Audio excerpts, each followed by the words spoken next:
Awakening with Brahma Kumaris.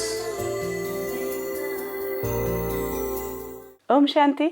Awakening with Brahma Kumaris में आज फिर आप सबका स्वागत। सेल्फ मैनेजमेंट की इस पूरी श्रृंखला में हमने बहुत कुछ समझा, खुद को समझा और कई बातें ऐसी निकल कर आई जिनके बारे में अभी तक हमने सोचा ही नहीं था, हमारा ध्यान ही नहीं गया था, या फिर एक बहुत हैरत से हम इस पूरे एस्पेक्ट को देख पा रहे थे। लेकिन जब तर्क की कसौटी पर उसे कसा और साथ ही अनुभव करके देखा तो लगा कि यही रास्ता सही है।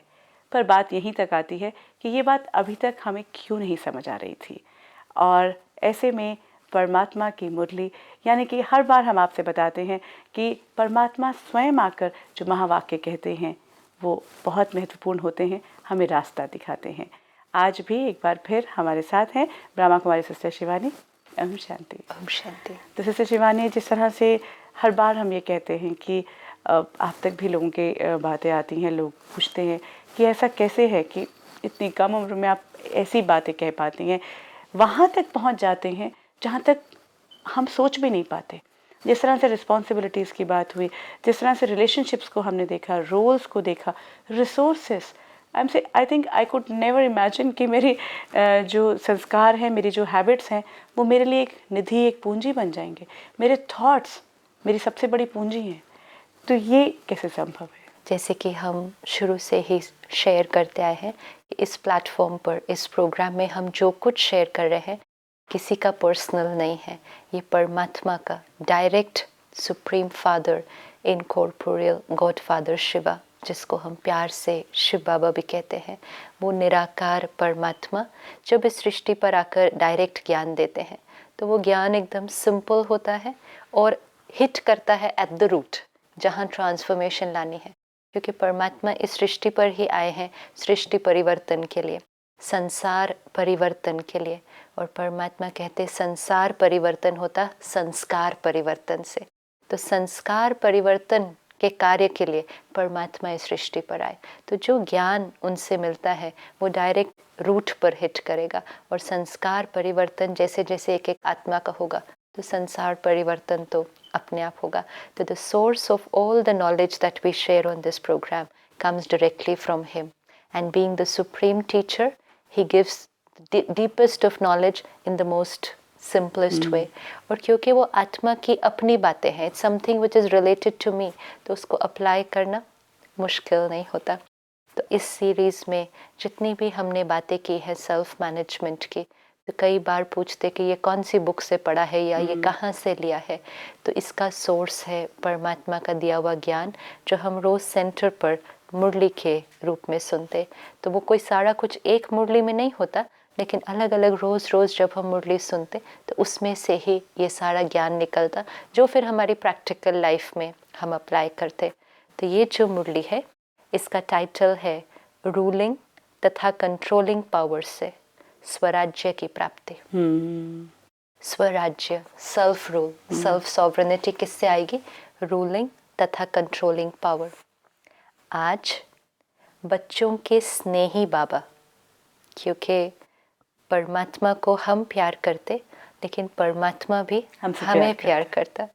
तो जो बच्चों के स्नेही हैं वो बाबा हर एक बच्चे को विशेष 2 बातों में चेक कर रहे थे। परमात्मा पिता भी है तो स्नेह है, लेकिन टीचर भी है, तो टीचर का कार्य है चेक करना। तो 2 बातों में चेक कर रहे थे, हर एक में रूलिंग पावर और कंट्रोलिंग पावर कहाँ तक आई है। सेल्फ रूल, सेल्फ कंट्रोल आज ये देख रहे थे। जैसे आत्मा की स्थूल कर्म इंद्रियां आत्मा के कंट्रोल से चलती है। सेंस ऑर्गन्स, हमारे 5 सेंस ऑर्गन्स हैं जो फिजिकल है, और 3 ऑर्गन्स हैं जो सटल है। मन, बुद्धि, संस्कार, ये हमारी सूक्ष्म इंद्रियां हैं, सटल ऑर्गन्स। एंड ये सब जो सेंस ऑर्गन्स हैं इनको हम कहते हैं स्थूल कर्म इंद्रियां, फिजिकल सेंस ऑर्गन्स। तो परमात्मा कहते हैं कि आत्मा की, मैं आत्मा हूँ, रूलर हूँ, और ये सेंस ऑर्गन्स मेरे कार्य करता है। तो ये कार्य करने वाले हैं स्थूल कर्म इंद्रियां। ये स्थूल कर्म इंद्रियां आत्मा के कंट्रोल में चलती हैं। जब चाहे, जैसे चाहे और जहाँ चाहे वहाँ वैसे चला सकते हैं और चलते रहते हैं। आप हाथ से जो कराना चाहो, मुख से, वैसे आजकल ये भी थोड़ा सा अपने कंट्रोल में नहीं है, लेकिन फिर भी compare to the subtle, this is in my control. जैसे हाथ पांव स्थूल शक्तियाँ हैं, ऐसे मन बुद्धि संस्कार आत्मा की सूक्ष्म शक्तियाँ हैं। तो परमात्मा हमें कह रहे हैं कि ये भी आपकी शक्तियाँ हैं। अच्छा, मतलब इट्स नॉट ओनली कि हम बोलते हैं कि I the soul has the 3 faculties, लेकिन ये जो है ये भी तो हमारे अपने। एब्सोल्युटली, जो पिक्चर दिखाते हैं सिंबॉलिक, वो होता है रथ। रथ में 5 वो घोड़े और रथवान, राइट। तो 5 घोड़े क्या है? 5 कर्म इंद्रियों का प्रतीक है। रथ जो है वो रथ है इस शरीर का प्रतीक कि दिस इज द चैरियट। और रथवान कौन है? मैं आत्मा हूँ। तो मैं आत्मा इस पूरे रथ को चलाती हूँ, और इस रथ को चलाने वाले जो 5 घोड़े हैं वो ये 5 कर्म इंद्रियाँ हैं। अब नॉर्मली वो जो पिक्चर दिखाते हैं उसमें वो 5 घोड़े भाग रहे होते हैं, विच इज़ ए साइन कि ये 5 कर्म इंद्रियाँ, जिसको हम कहते हैं चंचल हो गई है, अब मेरे कंट्रोल में नहीं है। तो परमात्मा कहते हैं जैसे ये 5 कर्म इंद्रियाँ स्थूल हैं, वैसे मन बुद्धि संस्कार ये आत्मा की सूक्ष्म इंद्रियाँ हैं। तो जैसे हाथ पांव स्थूल शक्तियां हैं, ऐसे मन बुद्धि संस्कार आत्मा की सूक्ष्म शक्तियां हैं। स्थूल मतलब कॉर्पोरियल, जो दिखाई देता, और सूक्ष्म सटल, जो दिखाई नहीं देता। सूक्ष्म शक्तियों के ऊपर कंट्रोल करने की पावर, अर्थात मन बुद्धि को, संस्कारों को जब चाहे, जहाँ चाहे, जैसा चाहे, जितना समय चाहे, ऐसी कंट्रोलिंग पावर और रूलिंग पावर है। स्थूल कर्म इंद्रियों को जब चाहे जैसा चाहे हाथ पांव चला सकते हैं, लेकिन मन बुद्धि संस्कार को जब चाहे, जहाँ चाहे, जैसे चाहे, जितना समय चाहे, ऐसी कंट्रोलिंग पावर और रूलिंग पावर है। तो परमात्मा कहते हर एक बच्चे का मैं ये चेक कर रहा हूँ। तो इसका मतलब हम जिस समय जो थॉट चाहे, जितनी देर के लिए वो थॉट क्रिएट करना चाहे, जब क्रिएट करना चाहे, it should be in my control. And उसको उस थॉट से मैं क्या डिसीजन लूँ, that should be in my control. फिर action will come in my control. It is so wonderful sister Shivani कि बिल्कुल एक टीचर की तरह ही चेक कर रहे हैं परमात्मा भी, या अगर हम देखें तो, कि हम कहाँ तक पहुँचे, क्या हम ये कर पा रहे हैं। एंड आई थिंक तब भी फिर उन्होंने देखा कि नहीं कर पा रही है, मुझे लगता है यही होगा, और उसके बाद he will tell us the way. Yes, so he first shows us what to change, then he will show us how to change it. See, तो पहले जैसे कि एक्सरे निकाला जाता, तो पहले एक्सरे निकाला जाएगा कि यहाँ यहाँ ये चोट है, फिर बताया जाएगा इसका इलाज कैसा है। तो यहाँ एक्सरे किसने निकालना है? हमें खुद निकालना है। तो इसलिए बाबा कहते स्टॉप, चेक कि कंट्रोलिंग और रूलिंग पावर कहाँ तक है। अब हर एक अगर हम चेक करें कि मैं जब चाहूँ, जहाँ चाहूँ, जिस समय चाहूँ वो थॉट क्रिएट कर सकती हूँ, is this mind totally in my control? तो आंसर यही निकलेगा, अभी उतना नहीं। तो इस विशेष 3 शक्तियों पर, मन बुद्धि संस्कार पर कंट्रोल हो, तो इसको ही स्वराज्य अधिकारी कहा जाता है। सेल्फ रूल मतलब इन सूक्ष्म कर्म इंद्रियों पर कंट्रोल। तो ये सूक्ष्म शक्तियां ही स्थूल शक्तियों को संयम और नियम में चला सकती हैं। ये सूक्ष्म है, ये स्थूल है। अच्छा, the moment I have this control इन मन बुद्धि संस्कार पे कंट्रोल हुआ, तो इस पे कंट्रोल करना एक्चुअली तो जो रिसोर्सेस की हमने बात की, फिजिकल, मेंटल, स्पिरिचुअल, शरीर, मन, आत्मा, संस्कार, लेकिन संस्कार कंट्रोल में है तो मन ऑटोमेटिकली कंट्रोल में है, मन कंट्रोल में है तो स्थूल कर्म इंद्रियां ऑटोमेटिकली कंट्रोल। इसलिए हम कहेंगे बिहेवियर को ट्रांसफॉर्म नहीं करना, आउटर ट्रांसफॉर्मेशन नहीं चाहिए, अंदर हो गया, आउटर अपने आप हो जाएगा। फिर आपको बिल्कुल ध्यान नहीं रखना पड़ेगा ऐसा बोलना है या ऐसा बोलना है, ऐसा करना है, ऐसा क्या सोचना है, और उसके लिए डीपेस्ट लेवल क्या बिलीफ सिस्टम है, क्या संस्कार है। तो ये बहुत इम्पोर्टेंट बात है कि अगर सूक्ष्म शक्तियाँ ही स्थूल कर्म इंद्रियों को संयम और नियम में चला सकती हैं, जिसको स्वयं को चलाने, ये बहुत इम्पोर्टेंट है, जिसको स्वयं को चलाने और चलने आता है। अभी हम स्वयं कहते हैं को औरों चला- को चलाना, औरों से काम करवाना, कहते हैं औरों से काम करवाने के लिए चाहिए, लेकिन परमात्मा कहते हैं सेल्फ मैनेजमेंट, औरों का मैनेजमेंट और रिसोर्सेज का मैनेजमेंट, लोगों का मैनेजमेंट, टाइम मैनेजमेंट, ये सब करना है, सेल्फ मैनेजमेंट। तो जिसको स्वयं को चलाने और चलने आता है वो दूसरों को भी सहज चला सकता है, अर्थात हैंडलिंग पावर आ जाती है।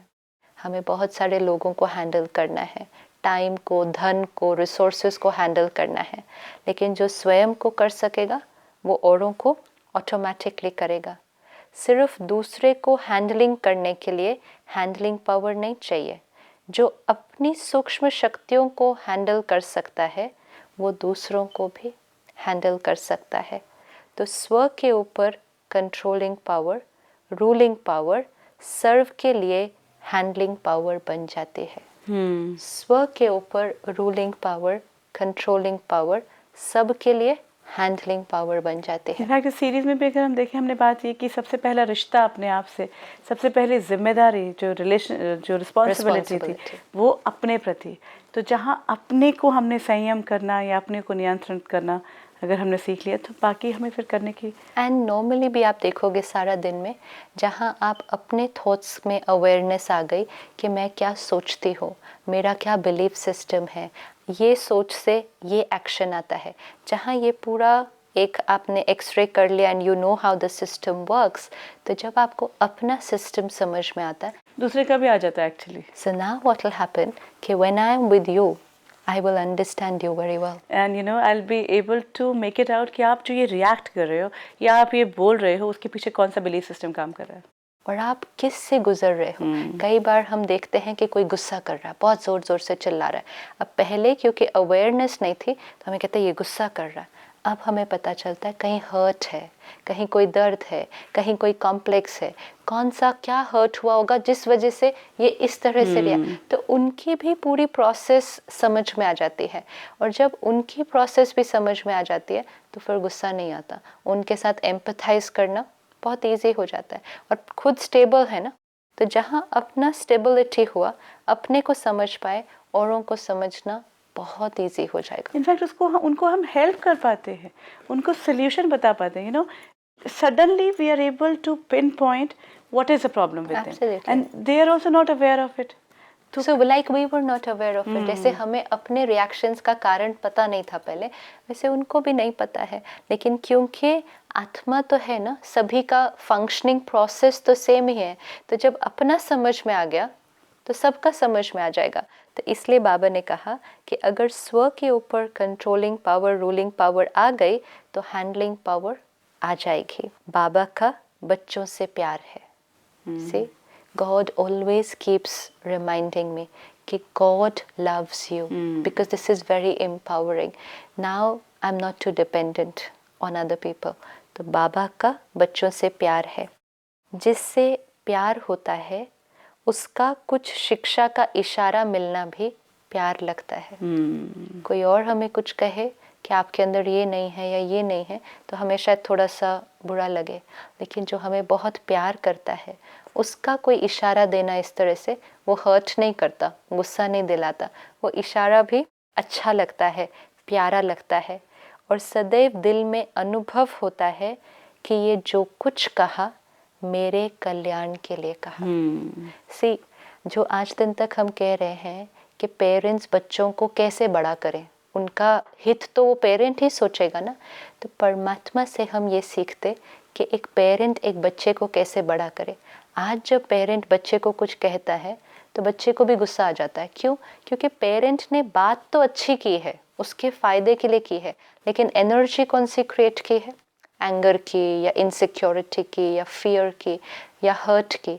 तो वो एनर्जी पहले पहुंचेगी, वर्ड्स बाद में पहुंचेंगे। तो जब एनर्जी नेगेटिव है तो वो वर्ड्स पसंद नहीं आते। परमात्मा भी पिता है, टीचर है, वो भी हमें बता रहा है रोज़ कि आपके अंदर ये ठीक है, ये ठीक नहीं है, आपको ये change. So isn't he also trying to discipline us? Isn't he also trying to teach us what is good and bad for me? लेकिन उनकी कही हुई बात बुरी क्यों नहीं लगती है? क्योंकि एक तो one we have this complete faith that what he's saying is right. So wouldn't have a child have a complete faith in his parents? Look at us as children with parents. क्या हमें complete faith नहीं है? लेकिन वो energy जो मिल रही है ना, उससे वो फेथ कहीं ना कहीं हमें वो लेबल नहीं कर रहे हैं, हम एक्सेप्ट कर रहे हैं, एक्सेप्ट करते हैं. He is the ocean of love. वो प्यार का सागर है. तो प्यार का सागर मतलब जिसके अंदर नेगेटिविटी का ट्रेस नहीं हो सकता. अब प्यार का सागर अगर ये भी कहे ना कि आप बहुत खराब हो, तो भी वो खराब नहीं लगेगा, क्योंकि वाइब्रेशन कौन सी आई है? प्यार की आई. और उनका अपना स्ट्रेस नहीं है ना, अपनी कोई नेगेटिविटी नहीं है. सो इनफैक्ट उनकी कोई नेगेटिविटी हम तक नहीं आ रही है. तो इससे हमें ये सीखने को मिलता कि अगर हम बच्चों को या किसी को भी कोई शिक्षा भी दे रहे हैं, लेकिन अगर वो प्यार की शक्ति के साथ दी जाएगी तो वो शिक्षा उनको अच्छी लगेगी और उनका करने को वो मन करेगा. लेकिन जब वो दूसरी प्रकार की एनर्जी से दी जाती, then it doesn't create the result. तो जिससे प्यार होता है उसका कुछ इशारा भी मिलना ये प्यार लगता है. और सदैव दिल में अनुभव होता कि जो कुछ कहा मेरे कल्याण के लिए कहा, क्योंकि उसके प्रति दिल की श्रेष्ठ भावना होती है. हमारी जो भावना है, हमारी जो इंटेंशन है, वो उनके प्रति बहुत क्लियर है कि ये जो भी कहेंगे मेरे फायदे के लिए कहेंगे. तो जैसे आपके दिल में उनके प्रति श्रेष्ठ भावना है, वैसे ही आपकी शुभ भावना का रिटर्न दूसरे द्वारा भी प्राप्त होता है. तो बाबा कहता कि जैसे परमात्मा और आप, ये जो रिश्ता है कि वो कुछ भी आपको कहे, आपकी श्रेष्ठ भावना है कि ये मेरे फायदे के लिए कह रहे हैं, क्योंकि उसके प्रति दिल की श्रेष्ठ भावना होती है जो हमें प्यार से शिक्षा देता है. तो हमारी भी उनके प्रति, see there is a difference between giving a direction and criticizing. बात वही होती है लेकिन इंटेंशन पता चल जाती है. या तो इंटेंशन आपको नीचे खींचने की है या इंटेंशन आपको एम्पावर करने की है. जैसे ही हमने नेगेटिव एनर्जी के साथ दिया, इंटेंशन नीचे करने की है, लेकिन एलिवेटेड एनर्जी के साथ दिया तो इंटेंशन, तो वो वाइब्रेशन हर एक कैच कर सकता है, चाहे वो छोटा बच्चा है या it is the adults. They can make out कि जो बात कही जा रही है वो कौन सी इंटेंशन के साथ कही जा रही है. वो बात मेरे फायदे के लिए कही जा रही है, या वो बात मुझे नीचे दिखाने के लिए, या वो बात सामने वाला अपने आप को ऊपर कर लिए. तो इंटेंशन सारी पहुंच जाएगी. तो क्योंकि उनके प्रति दिल की श्रेष्ठ भावना होती है, तो जैसे आपके दिल में उनके प्रति श्रेष्ठ भावना है, वैसे ही आपकी शुभ भावना का रिटर्न दूसरे द्वारा भी प्राप्त होता है. अगर हमारी दिल से श्रेष्ठ भावना होगी तो उसी का रिटर्न उनके दिल से भी वही निकलेगा. जैसे गुंबज में आवाज़ करते हो तो वही लौट कर वापस आता है. So here is the law of energy. It is an echo, कि जो एनर्जी आप भेजेंगे, जैसे एको किया, वो ही का वही वर्ड आपको सुनाई देगा, पूरा शब्द सुनाई देगा, वही का वही. There will be no change. तो जो सुनाई दे रहा है वर्ड, वो नहीं चेंज करना है. अगर वो पसंद नहीं आ रहा तो जो खुद बोल रहे हो वो चेंज करना है. सिमिलरली जो एनर्जी औरों से मिल रही है, अब कहते हैं मुझे नहीं अच्छा लग रहा, ये मेरे साथ ऐसे कर रहे हैं, तो I can't change them, so I just change my word, the energy that I have to send, क्योंकि इट्स एन एको. तो the energy which I send, the same energy will come back. किसी भी आत्मा की अपने प्रति व दूसरों के प्रति चलन अर्थात चरित्र व संस्कार दिल पसंद नहीं होंगे तो प्यार की परसेंटेज कम हो जाती है. अगर मुझे आपके चलन में, आपके व्यवहार में, आपके संस्कार में कोई चीज़ पसंद नहीं आती तो मेरी प्यार की परसेंटेज कम हो जाती है. लेकिन आत्मा का श्रेष्ठ आत्मा के भाव से आत्मिक प्यार, उसमें परसेंटेज नहीं होती है. Very true. कि आपका मुझे ये चीज़ अच्छी नहीं लगी तो आप ही अच्छे नहीं लग रहे हो मुझे. तो जहाँ वो लाइक्स एंड डिसलाइक्स की हमने बात की थी कि कोई चीज़ डिसलाइक करते हैं तो जजमेंटल हो जाते हैं कि आप ही अच्छे नहीं हो, तो फिर प्यार की परसेंटेज कम हो जाती है. तो बाबा ने कहा कि जब हम अक्वायर्ड संस्कार को देखते हैं तो किसी के अंदर हमें कोई बात नहीं भी पसंद आती, लेकिन आत्मा का श्रेष्ठ आत्मा के भाव से आत्मिक प्यार, उसमें परसेंटेज नहीं होती है. सोल कॉन्शियस में परसेंटेज नहीं होगी फिर, बिकॉज मैं आत्मा हूँ ही प्रेम स्वरूप, I am an embodiment of love. तो उसमें There is no percentage, it is just love. There will be no mixed charity. कैसा भी संस्कार हो, कैसी भी चलन हो, लेकिन अगर आप सोल कॉन्शियस हैं तो आपके तो एनर्जी कौन सी जाएगी? यस, यू नो, लाइक आपका कोई भी बिहेवियर, वही बात है कि बिहेवियर मुझे प्रॉब्लम हो सकती है, I don't like this thing, या आपका कोई लिबास या आपके कोई नेचर या आपका किसी से बात जो कर रहे हैं वो मुझे पसंद नहीं हो सकता, लेकिन इसका मतलब ये तो नहीं कि आप ही पसंद नहीं है। लेकिन इसी को वन स्टेप और आगे लेंगे, आपके अंदर कोई ना कोई सपोज स्वभाव संस्कार है जो नहीं ठीक है या नहीं अच्छा है, लेकिन if I am soul conscious, तो सोल कॉन्शियस के ऊपर इस चीज़ का कोई भी प्रभाव, हाँ, जिस टाइम मैं बॉडी कॉन्शियस हूँ, मैं अपने ईगो में हूँ, तो उस समय आपका स्वभाव संस्कार मुझ पर इफेक्ट डालेगा। ओके, तो अगर आप क्रोध में भी हैं और मेरा कॉन्शियसनेस जो है वो आत्मा का है, तो मुझे कोई प्रॉब्लम क्योंकि नहीं। हमने देखा रिलेशनशिप्स में कि रिलेशनशिप स्टार्ट कहाँ होता है, यहाँ I create an image of you in my consciousness, and वो जो इमेज मैं आपकी अपनी कॉन्शियसनेस में बनाती हूँ, it is based on my own consciousness, my own beliefs. तो जब I am in ego body conscious, तो मैं आपकी भी कमजोरियाँ ही देखूंगी और उसी तरह की इमेज बनाऊंगी। But when I am soul conscious, तो मैं आपकी क्या इमेज बनाऊंगी? अगर मुझे ये स्मृति है कि I am a loveful being, तो मुझे आप भी कैसे दिखाई देंगे? Another loveful being. तो उसमें फिर आपके संस्कार स्वभाव वो दिखाई नहीं देते। तो इसलिए बाबा ने कहा कि आत्मा अभिमानी होंगे, सोल कॉन्शियस होंगे, तो प्यार में परसेंटेज नहीं होगी। I will see you only as a pure being. किसी भी आत्मा की कोई भी बात आपको पसंद नहीं आती, तो प्यार में अंतर आ जाता है। तो परमात्मा कहते जैसे हर एक में 36 गुण होते हैं, तो कहा अगर 35 अवगुण भी हैं तो भी हर एक के अंदर एक गुण तो ज़रूर है। तो हर एक को किसको देखो? उस एक गुण को देखो। तो जो हमने बात की थी कि गुण को देखकर यहाँ पिक्चर बनानी है, और हमारी परसेप्शन जो है आपके प्रति वो आपके गुणों या अवगुणों पर डिपेंड करने लगता तो अभी तक हम जो पिक्चर बना रहे थे वो आपके अवगुणों को देखकर बना रहे थे। Now I am going to reprogram. तो रीप्रोग्रामिंग में हम क्या करेंगे? अब आपके गुण को देखेंगे और गुण को देखकर अपनी कॉन्शियसनेस में आपकी पिक्चर बनाएंगे, तो व्यवहार ऑटोमेटिकली चेंज हो जाएगा। तो इसलिए कहा कि अगर 35 अवगुण भी हैं तो भी एक गुण तो ज़रूर है, और उस एक गुण को देखकर उसको बनाना है। परमात्मा कहते कि जब हम औरों के साथ कार्य व्यवहार में आते, तो ये संकल्प नहीं करना है, जैसे किसी का मुझे स्वभाव संस्कार नहीं पसंद आया, तो आई विल से हम इसके साथ नहीं चल सकते, इसके साथ हमारे से काम नहीं होगा, इनके स्थान पर हम रहेंगे तो हमारी अपनी प्रोग्रेस नहीं होगी, हमें दूसरे स्थान पर जाना है। मतलब किनारा करने की बातें। तो कोई रिलेशनशिप में अगर वर्क नहीं हो रहा तो हम विड्रॉ करने की बात करते। तो परमात्मा कहते अगर एक बार आपने ये आदत अपने आप में डाली तो ये आपकी आदत बन जाएगी और ये आपको कहीं भी टिकने नहीं देगी। तो don't withdraw from every relationship, put in your best to make it work, it will work. Because चेंज अब कहाँ लाना है? क्या लाना है? So keep on changing on yourself, keep on working on yourself, relationship अपने आप ठीक हो जाएगा। अब जब हम विड्रॉ कर लेते हैं हर छोटी छोटी बात के लिए, अगर हम किनारा कर लेंगे तो हम अपने ऊपर काम नहीं कर पाएंगे, क्योंकि आपके कांटेक्ट में आओ तब तो मैं अपने ऊपर कुछ काम करूं, वो चैलेंज होगा मेरे लिए। सो इट्स बेसिकली मैच खेलने से पहले ही हार मान ली, विड्रॉ कर लिया। तो ये आदत अपने में डाली तो ये आदत आपको कहीं टिकने नहीं देगी, बुद्धि को एकाग्र नहीं रहने देगी, क्योंकि बुद्धि को बदलने की आदत पड़ जाएगी, ये भी कमजोरी गिनी जाएगी, उन्नति नहीं गिनी जाएगी। सदैव अपने में शुभ उम्मीदें रखो, ना उम्मीद नहीं बनो।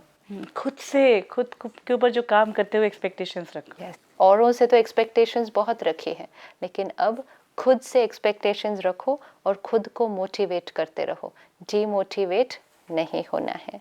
तो परमात्मा ने बहुत एम्पावरिंग बातें जैसे हमें बताई। तो बाबा ने कहा कि रूलिंग और कंट्रोलिंग पावर हमें अपनी अपनी चेक करनी है कि ये जो सूक्ष्म कर्म इंद्रियाँ, इनको हम जब चाहें जहाँ चाहें वहाँ चला सकते हैं।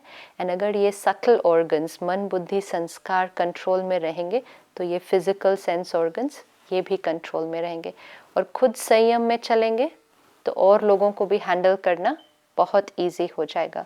और अपनी शुभ भावना की दृष्टि होगी तो रिश्ते अपने आप ठीक हो जाएंगे। ओम शांति। ओम शांति। इससे शिवानी, जिस तरह से जो बातें हमने आज इस मुरली में सुनी, कहीं ना कहीं जिस श्रृंखला से हम गुजरे हैं उसमें सामने क्लियर एक एक बात ऐसे लगता है कि परमात्मा स्वयं जान रहे हैं, देख रहे हैं कि बच्चे जो हैं वो किस दौर से गुजर रहे हैं, कौन कौन सी प्रैक्टिकल प्रॉब्लम्स आ रही हैं, और फिर जिस तरह से स्वयं आकर रोज़ इस तरह से अपने महावाक्यों से हमें प्रेरित करते हैं, हमारे लिए रास्ते खोलते हैं। Thank you so much. आज आपने मुरली के माध्यम से वो महावाक्य लोगों तक पहुँचाए। ओम शांति। ओम शांति। जहाँ हमने अभी तक सेल्फ मैनेजमेंट की बात की है, जब ये पता चलता है कि परमात्मा के महावाक्य ही इस तरह से हमें आके प्रेरित कर रहे हैं, हमारे लिए रास्ते खोल रहे हैं, तो फिर उस श्रृंखला को जो हमें बहुत अच्छी तरह से समझ में भी आ गई है, इम्प्लीमेंट करने में मैं एक बार भी नहीं हिचकूंगी। सोचने की ज़रूरत ही नहीं, क्योंकि ये परमात्मा ने स्वयं आकर दिया हुआ ज्ञान है। और जब तक हम इम्प्लीमेंट नहीं करेंगे हमें अनुभव नहीं होगा। वो अनुभव जो मेरे जीवन को बदल सकता है, उस अनुभव को ज़रूर करने का प्रयास करें, ये हम आपसे आग्रह करेंगे। और साथ ही आपसे रिक्वेस्ट करेंगे कि इस प्रोग्राम से जुड़ी कोई बात आपके मन में उठती है, कोई सवाल है, आप हमें फ़ोन पर या फिर ईमेल पर संपर्क कर सकते हैं। अवेकनिंग विद ब्रह्मा कुमारी इसमें आज इतना ही, लेकिन आपको बता दें अभी बहुत सी बातें हमने करनी है। जो हमने श्रृंखला समझी है उसे एक प्रैक्टिकल रूप में कैसे इम्प्लीमेंट करना है, जीवन की वो सिचुएशंस जो आपसे ही हम तक पहुंच रही हैं, उनको लेते हुए कैसे सेल्फ मैनेजमेंट की श्रृंखला की जो सीख है हमारे पास, उसे इम्प्लीमेंट करना है, आने वाली कड़ियों में जानेंगे। फिलहाल आपसे विदा लेते हैं। ओम शांति। ओम शांति।